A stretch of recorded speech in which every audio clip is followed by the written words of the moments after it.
Doctor Sudhakar, మా మెడలో బులు కండువాలు ఎందుకు వస్తాయి, ఆకుపచ్చని కండువాలు ఎందుకు వస్తాయి? రాష్ట్రం అంతా కూడా సమస్త సామాజిక వర్గాలు రహదారుల మీదే జీవించినాయి కదా. ఈ రోజు నేను మాట్లాడుగుతానండి, ఆయన అధికారంలోకి వచ్చి ముఖ్యమంత్రి అవ్వగానే తాడేపల్లి నివాసం ఏర్పాటు చేసుకున్నాడు. అమరావతిలో ఉన్న మహిళలందరినీ ఇళ్ల నుంచి బయటికి వెళ్ళగొట్టాడు. కానీ ఆయనకు అధికారం పోయినా కూడా ఆయన తాడేపల్లిలోనే ఉన్నాడుగా, ఆయన ఎవరు వెళ్ళగొట్టలేదుగా. ఇక అంతకంటే శాంతి ఏముంటుందండి? అంతకంటే శాంతి ఏముంటుంది? నువ్వు పోలీస్ నిబంధన పాటించకపోయినా నిన్ను 50-60 వాహనాల్లో వెళ్ళనిచ్చారుగా పోలీసులు. ఇక ఇంతకంటే నీకు భద్రత ఏముంటుంది? నీ వాహనాన్ని తొక్కినా, నువ్వు నీ యొక్క ర్యాలీలో 3 చనిపోయినా ఇప్పటివరకు మిమ్మల్ని అయితే అరెస్ట్ చేయలేదు కదా. మీరు క్యాష్ పిటిషన్ వేశారు కదా, ఈ కేసు మొత్తం పనికిరాదు కొట్టేయండి అని. ఇక ఇంతకంటే ప్రజాస్వామ్యం ఉందని నిదానంగానే చూస్తున్నారు కదా. మీకేం గోడలు దూకేం అరెస్ట్ చేయలేదు కదా. పోనీ 10 మంది పోలీసులు అర్ధరాత్రి వచ్చి తాడేపల్లి ప్యాలెస్ ఏమైనా దూకి మిమ్మల్ని ఏమన్నా మన అంకబాబు గారిని కనుక చొక్కా లేకుండా తెచ్చినట్టుగా రా అని చెప్పేసి అన్నారా? అనలేదు కదా. అచ్చెన్నాయుడు గారిని తిప్పలేదు కదా. ఎక్కడ లేవంటున్నా శాంతి పద్ధతిలో. ఒక మాట మాత్రం యథార్థము వెంకటకృష్ణ గారు, డబ్బులు చెట్లు గాయో సంక్షేమ పథకాలు ఈ ప్రభుత్వానికి భారమే. అది చంద్రబాబు నాయుడు గారికి బాగా తెలుసు. అసలు ఆయన మేనిఫెస్టోని ఆయన మర్చిపోవాలా. జగన్మోహన్ రెడ్డి గారు చదవనక్కర్లా చంద్రబాబు నాయుడు గారి మేనిఫెస్టోని. చంద్రబాబు నాయుడు గారే రోజు చదువుకుంటాడు. మనం ఎంత ఇవ్వగలం, ఎప్పుడు ఇవ్వగలం, ఎలా ఇవ్వగలం, వీటిని ఎలా అడ్జస్ట్మెంట్ చేయాలి అనేది ఆయనే పరితపిస్తూ ఉంటుంటాడు.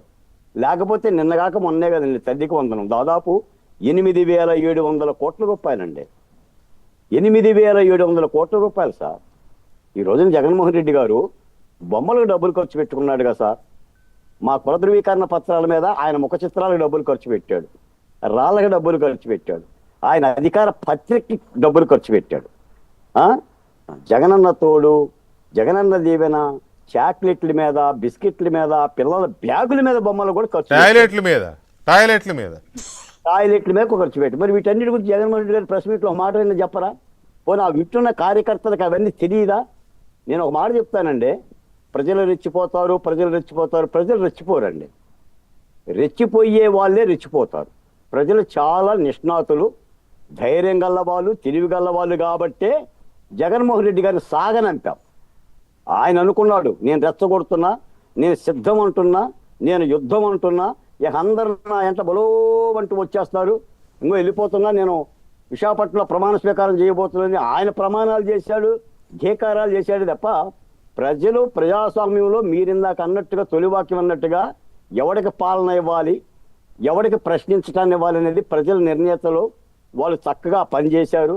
జగన్మోహన్ రెడ్డి గారు ఎప్పటికైనా సరే బుద్ధిరిగి ప్రజాస్వామిక రాజకీయాలు చేస్తే కొంతకాలం రాజకీయాల్లో ఉంటాడు. నేను రెచ్చగొడతాను, నేను మేకతలను నరికినట్టుగా నరికేస్తాను, నా పుట్ట ఏంటి సార్ అసలు ఆయన పుట్ట మీద రక్తం చల్లటం ఏంటండి? వాట్ అసలు ఏంటి సార్ ఇది ఆంధ్ర రాష్ట్రమేనా? ఎన్ని రాజకీయ పార్టీలు పుట్టలా, ఎంతమంది ముఖ్యమంత్రులు చేయలేదండి? కోట్ల విజయభాస్కర్ రెడ్డి, వెంగళరావు గారు, జనార్దన్ రెడ్డి గారు, రాజశేఖర రెడ్డి గారు అని పుట్టోల మీద రక్తం చల్లుకోవడం ఏంటండి? ఏం జగన్మోహన్ రెడ్డి చూసావా? ఏమన్నా పోలేరమ్మవా, మహంకాలమ్మవా? పోనీ నేను మాట్లాడుతా వెంకటకృష్ణ గారు, వేటతల నరిగినట్టు పొట్టేళ్ళు నరుకుతారు, నరికిన తర్వాత ఏం చేస్తారు చెప్పండి? పొట్టేళ్ళని కోసుకొని తింటారు. మరి తింటడా జగన్మోహన్ రెడ్డి? తింటారండి మనుషులు చంపేసి? ఏం భాష మాట్లాడుతున్నారండి? ఏం భాష మాట్లాడుతున్నారు? ఎక్కడ మాట్లాడుతున్నారు? అసలు మీరు రాజకీయాల కోసం వచ్చారా లేదా రావణ కాష్టం కోసం వచ్చారా? వీటి కోసం రాజకీయాలు అవసరమా? ఎందుకండి ఇవి? ఎన్నికల కమిషన్ కూడా ఫిర్యాదు చేసుకోవాలి, ఇవన్నీ కూడా పట్టించుకోవాలి ఎన్నికల కమిషను. మేము ఆయుధాలు పట్టుకుంటాం, పెడితే దాని పేరు ఇంత ఇప్పుడు రప్ప పార్టీ అయిపోయింది, దాని గుర్తు గొడ్డలు గుర్తు అయిపోయింది. సోషల్ మీడియా అంతా అదే గోల. ఆ గొడ్డలు గుర్తే పెట్టుకోండి. మీ బాబాయిని చంపిన దాన్నే రప్ప నరిగితేనే న్యాయం చేయలేని ఈ రాష్ట్ర మాజీ ముఖ్యమంత్రి గారు ఈ రాష్ట్రానికి ఏదో చేస్తారనే భావం అయితే నాకైతే ఏం లేదండి.